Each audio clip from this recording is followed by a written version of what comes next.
Hi, Keith. Hi, Jeff. So we've spent easily the past 8 years writing stories about lawmakers, probably more, about lawmakers and a governor trying to get our state budget into check. And it's hard because there are a lot of fixed costs in the budget. But you get a lot of questions from people who ask you things like, hey, Keith, why can't we just cut the budget? What's the answer? Well, you kind of touched upon it there. It is fixed costs. They are such a large part of the budget. We're talking almost two-thirds. We're talking about 60% of the general fund is fixed between things like Medicaid, debt service, salaries and benefits for employees, most of which are set by contract. We also cover the retirement benefits, the pension for municipal school teachers. And those things that you outlined don't even cover state aid to municipalities. Is that on top of the 60%, or is that included within the 60%? Correct. I mean, if you asked legislators what's one of, if not the most important parts of the budget to them, it's municipal aid. We're not, like you said, we're not even talking about that. That's another 15% of the budget. So if we've been doing quick math all along, and you factor in this $3 billion a year that goes to cities and towns, about $2 billion for education, and about $1 billion to help general government, whether it's road repair or public works projects or the like, we're up to 75% of the state budget.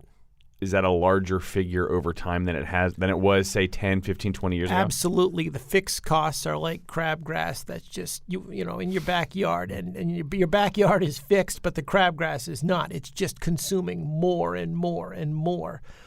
And that's largely because of the last category we had talked about within the fixed costs, and that was state employee salaries and benefits. And specifically, I'm talking about retirement benefits. And within that, I'm specifically talking about people who've already left the job. The state of Connecticut, unfortunately, for decades, as we've talked about before, they didn't save properly. So those costs, those pension costs, are exploding.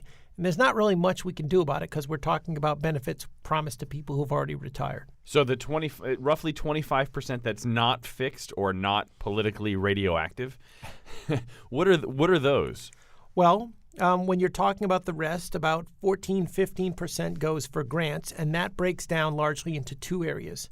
One, the operating grants we give to public colleges and universities.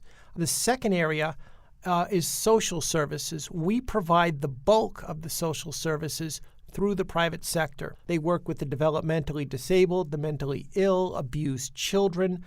We are already pulling back in those areas. Okay, so then we've got roughly 10%, Keith, left of the budget. What is that? Everything crammed into that could be anything from legal services, consulting contracts, public relations, architectural engineering work. And as you start slashing into that, all of a sudden you start wondering why the Department of Transportation can't get a road fixed. The lines get longer at the DMV because they couldn't get the equipment they need.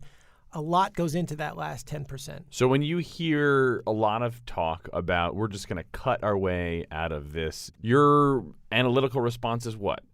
There's no way you're going to do that without cutting services you care about far more deeply than you ever thought you would cut them.